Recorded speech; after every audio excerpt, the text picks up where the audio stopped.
जय मसीह की।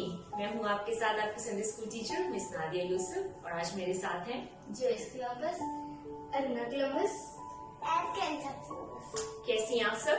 हम ठीक हैं। आप कैसे मैं हैं? भी बिल्कुल ठीक ठाक हूँ। I actually remember last week's story. Oh, that's good. So, what was the title? Consequences of disobedience. That's good. चलो ऐसा करते हैं कि अब let's learn a memory verse. And today's memory verse is from 1 Corinthians chapter 13 verse 4. पहला ग्रंथियों 13 बाब और उसकी 4। 1 Corinthians chapter 13 verse 4. Love is patient, love is kind, it is not jealous, it does not brag, it is not arrogant. Love is patient, love is kind, it is not jealous, it does not brag, it is not arrogant. 1 Corinthians chapter 13 verse 4. Amen.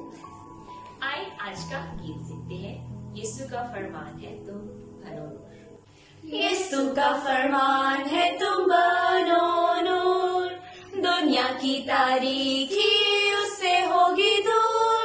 वो हो सकती हमसे रोशनी थोड़ी सी, तेरा दीवा चमके और मेरा भी। चमको चमको छोटे तारे चमको, सो वहाँ तुम चमको और मैं यहाँ।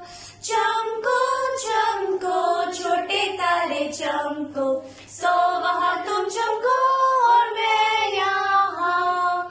यीशु कहता है कि मैं हूँ मसरूर, मेरे बच्चों का जब चलन हो पर नूर, ताहो उसको हमसे रोशनी और कुर्मी।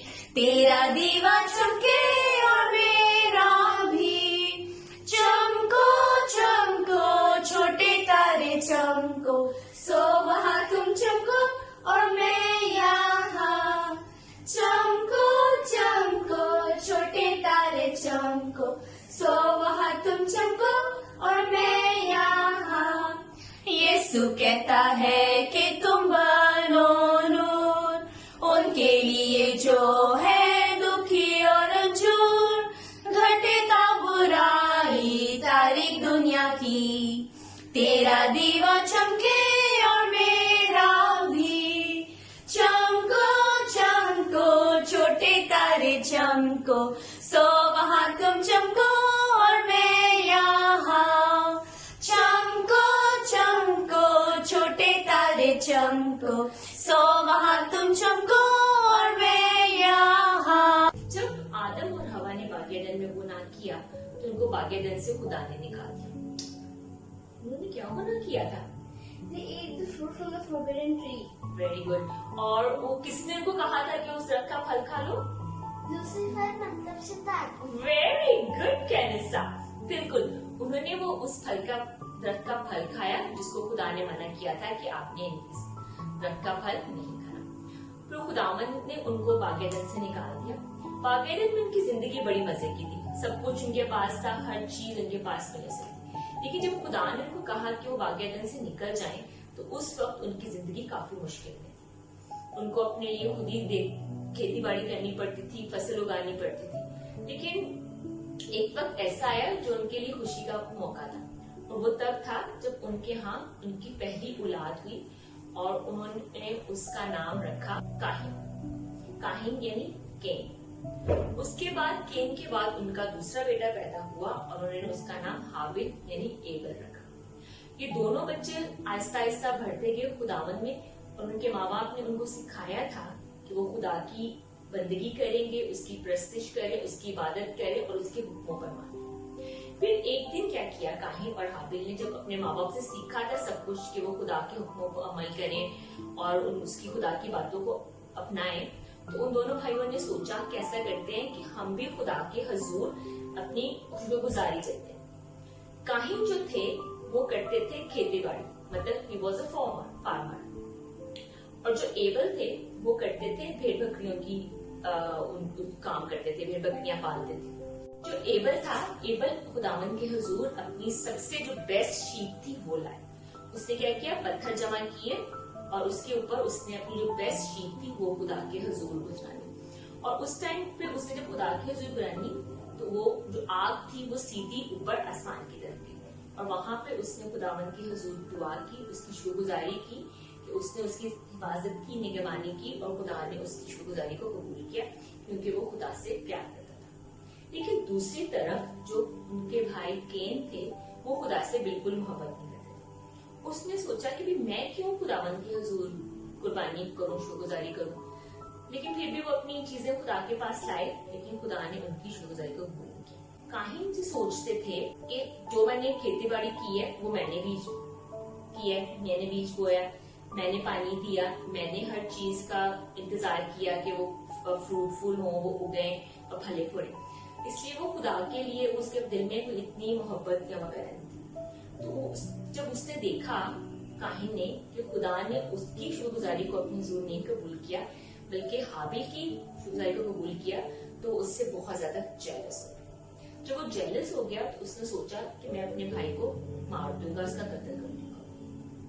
एक दिन उसने अपने भाई से कहा कि आओ हम खेत में चलते हैं। जब वो खेत में गए उनके तो वहां पर उन दोनों में झगड़ा हुआ और काहीन ने अपने भाई हाबिल को मार दिया, उसको कत्ल कर दिया। तो उसको कत्ल कर दिया तो उसने अपने भाई को वहीं पे छोड़ दिया। उसने सोचा कि मुझे तो किसी ने नहीं देखा, इसलिए nobody is watching me, तो मैं तो बिल्कुल सेफ।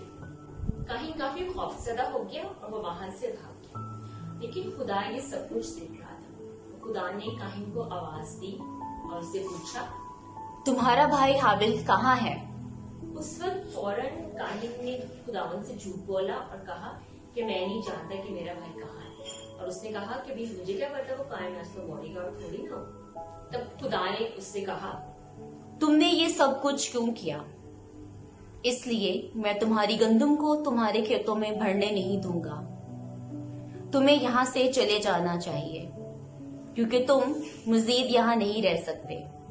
तुम जहाँ भी जाओगे ना आराम पाओगे और ना खुश रह सकोगे। और इसके बाद कुछ इस तरह से हुआ कि काहीन वहां से भाग गया और वो ये बात बार बार सोचता रहा कि किस तरह से उसने मार मार कर अपने भाई को कत्ल किया और वो बाकी मानदा अपनी सारी जिंदगी इसी खौफ और इस दुख में रहा कि उसने अपने भाई को कत्ल किया। देखा आप लोगों ने, काहीन ने खुदा और अपने भाई के लिए अपने दिल में जेलसी रखी और उसने जेलसी की वजह से अपने भाई को मार दिया। हर बुरे ख्याल और हर बुरी सोच के पीछे जेलसी ही है। जब जेलसी आपके ज़हन और दिल दिमाग में आ जाएगी तो बहुत मुश्किल होगा कि आप इससे पीछा छुड़ा सकें। ना सिर्फ ये आपको खराब करेगी बल्कि ये आपके रिश्ते और आपके बिहेवियर्स को भी खराब करेगी। कुछ वक्त लें और सोचें कि क्या आपके दिल में जेलसी है। जेलसी पर काबू पाने का सिर्फ एक ही तरीका है कि हम अपना फोकस खुदा पर रखें और उन तमाम ब्लेसिंग्स पर गौर करें जो खुदा ने हम सबको, आपको, मुझे बल्कि और दूसरों को भी दी है।